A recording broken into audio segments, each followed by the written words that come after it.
नमस्कार, स्वागत है आप सभी का। आप देख रहे हैं एनएमएफ न्यूज। आपके साथ मैं हूं नमता चौधरी। महाराष्ट्र में मंत्रिमंडल विस्तार से पहले भारतीय जनता पार्टी वीर सावरकर के परपोते रंजीत सावरकर को बड़ा इनाम देने वाली है। चर्चा है कि विधानसभा परिषद के लिए राज्यपाल रंजीत सावरकर का नाम नॉमिनेट किया जाएगा। बीजेपी विधान परिषद के जरिए सावरकर के पोते को विधानसभा भेजने की तैयारी में है। माना जा रहा है कि रंजीत सावरकर को मंत्री पद भी मिल सकता है। उनके एमएलसी बनने की चर्चा पहले भी हुई थी, लेकिन इस बार प्रबल संभावना है क्योंकि महाराष्ट्र में एनडीए ने अपने दम पर बहुमत हासिल किया है, जिसमें से बीजेपी के पास अकेले 230 सीटें हैं। ऐसे में वीर सावरकर के विचारों को भुनाने वाली बीजेपी पड़पोते रंजीत सावरकर को ये बड़ा तोहफा दे सकती है। कौन है रंजीत सावरकर? रंजीत सावरकर विनायक दामोदर सावरकर के पड़पोते हैं। रंजीत सावरकर उस वक्त चर्चा में आए थे जब राहुल गांधी की वीर सावरकर पर की गई टिप्पणी को लेकर उन्होंने राहुल गांधी के खिलाफ मानहानि का केस दायर किया था। सावरकर पर राहुल की टिप्पणी और रंजीत का पलटवार।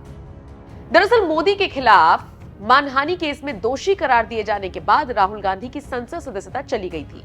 इसके बाद राहुल गांधी ने कहा था कि मैं माफी नहीं मांगूंगा क्योंकि मैं गांधी हूं, सावरकर नहीं। राहुल की इस टिप्पणी को सावरकर के पड़पोते रंजीत ने बचकाना करार दिया था। उन्होंने राहुल को चुनौती दी थी कि वो सावरकर के माफी मांगने वाले दस्तावेज दिखाएं। संसद से लेकर सड़क तक बीजेपी के अभियान में वीर सावरकर हमेशा हीरो रहे। इसी वजह से बीजेपी विपक्ष के निशाने पर भी रही। दिल्ली यूनिवर्सिटी के सिलेबस में भी सावरकर का चैप्टर जोड़ा गया। यहां तक कि सावरकर की 140वीं जयंती पर संसद की नई इमारत का उद्घाटन हुआ। बीजेपी के लिए सावरकर वीर, आदर्श और सैद्धांतिक पुरुष थे और विपक्ष को यही खटकता है। लेकिन महाराष्ट्र में स्थिति कुछ और है। यहाँ इंडिया गठबंधन के सहयोगी उद्धव ठाकरे का सावरकर पर रुख अलग है। सावरकर को माफी वीर बताने पर शिवसेना उद्धव गुट उनसे हमेशा खफा दिखा। संसद में भी वीर सावरकर राहुल गांधी के निशाने पर रहे। इसका असर महाराष्ट्र में उनके गठबंधन पर भी दिख सकता है। महाराष्ट्र चुनावों के बाद एमवीए गठबंधन पहले से टूट की कगार पर है और राहुल की टिप्पणी से तनातनी और बढ़ सकती है। अब ऐसे में अगर रंजीत सावरकर को बीजेपी विधानसभा भेजती है तो 16 विधायकों वाली कांग्रेस में खलबली मच जाएगी। महाराष्ट्र में विधान परिषद के लिए संभावित नाम। बीजेपी को 3 तो 2 सीटें एनसीपी शिवसेना को मिल सकती हैं। बीजेपी से रंजीत सावरकर, गोपाल शेट्टी, राम सतपुते, एनसीपी से नाना काटे, शिवसेना से किशन चंद तनवानी।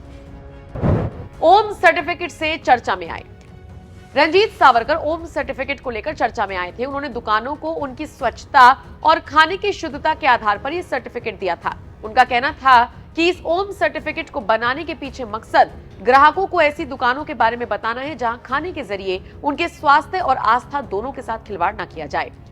बहरहाल अगर रंजीत सावरकर विधानसभा में एंट्री लेते हैं तो महाराष्ट्र में कमजोर विपक्ष की बोलती बंद होनी तय है।